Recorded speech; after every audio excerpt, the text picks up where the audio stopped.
What's up guys, it's Oblivious Gamer here, and well, this video is my review on Maglam Lord. And well, if I'm being honest, I have been having fun, and this game just looks so beautiful. The character design, the art style is just amazing, and it's probably gonna be one of the first things that gets your attention.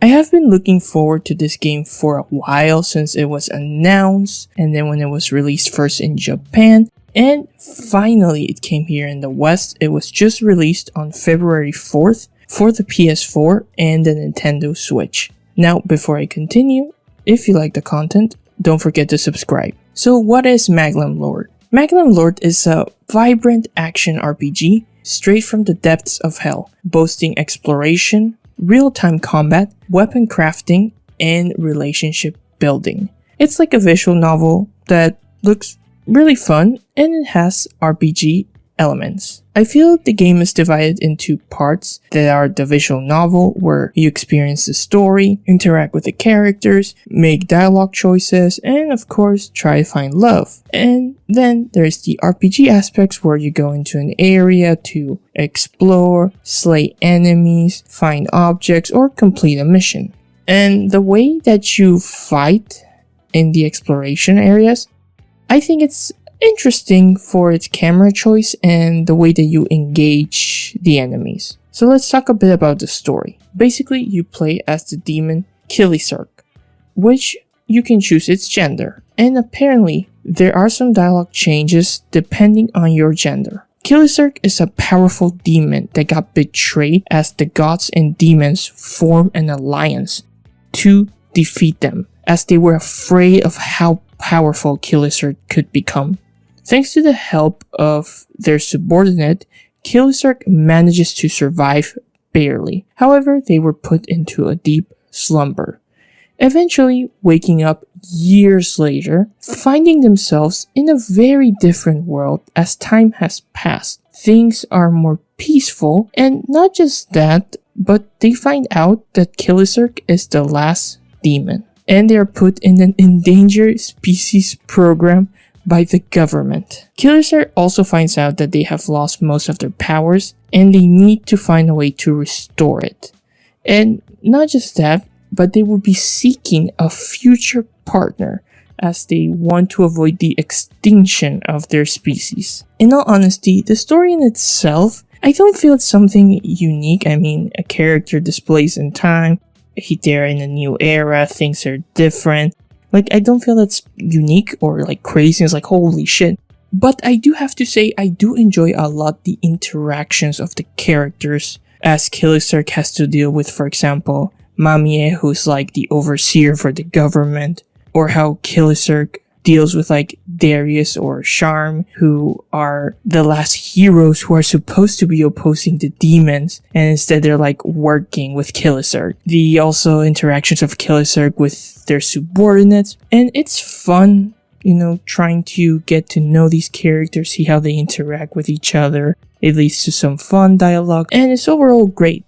I think also the greatest thing that the game has, which as I mentioned is the art style and just the animation of the characters based on the choices of your dialogue and how emotive they can be. For the gameplay, as I mentioned earlier, it feels the game is divided into parts. You have the visual novel aspect, where this is how you will experience the story, interact with characters, there's dialogue choices here, some can have bigger repercussions, and also some choices will affect how certain characters view you. Apart from the dialogue choices having implications with characters, it also seems to be divided in 3 categories, which is like funny, cool, and like demonic, and you earn points for each category, which will help you like unlock titles, which those can affect your stats. Then you have the aspect of you gathering materials and building stronger weapons, as Kilisark is known as the Blade Lord. And in order to regain that power that has been gone, you will be forging weapons, eventually creating the strongest weapon there is. Finally, the third part is the dungeon exploration, and here you play like as a chibi character of a partner you choose for the mission, and sort of like Kilisark becomes their weapon,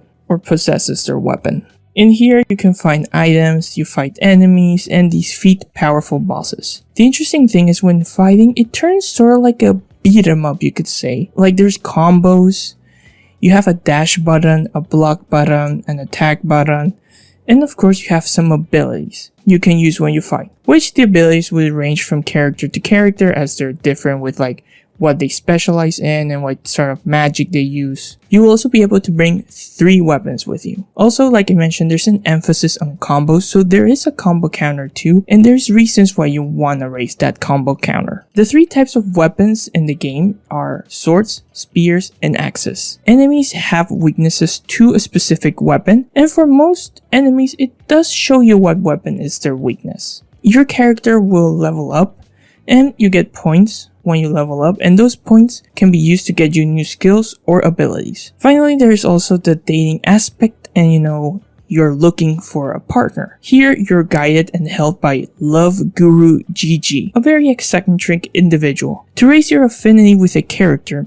it involves choosing dialogue options, selecting the partner to go on missions with you, because that will increase, that partner liking you. And after you reach a certain threshold, you will be able to take them on a date. Taking them on a date doesn't just mean they will become your partner, but it can also unlock bonuses. Also, dating doesn't involve just one date and that's it. Like, it will involve multiple ones with even selecting the correct options. Some will be short, others will be very long and would lead to a lot of dialogue. So there are reasons to try and go on dates with other characters, not just one, until you choose a character in the end that you want to become your partner. In all honesty, I have been having a lot of fun playing the game, and one of the things that blows me away completely is the quality of the character design and animation. Even during dialogue, the characters just show so much emotion. And they're not just like static images, and they're just like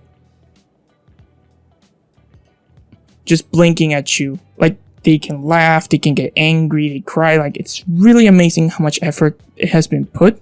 I can compliment the game enough with the visuals, and I think this could be one of the biggest sellers for this game, and like one of the reasons why you might be interested. At least it was for me. The dungeon exploration and fighting is okay. Like, it's not something crazy, but at least it's fun to fight enemies, though it can be a bit repetitive, but at least for me, it hasn't gotten to that point. Now, here comes the hard part. I am having a lot of fun with the game. This game is definitely, up my sleeve, something that I enjoy. However, I can't recommend it for everyone at full price, because right now it's $60. And sadly also, we are in February, a month with a ton of amazing games. Also, another reason is there are moments where, like, especially during the combat section, like, frames can just drop.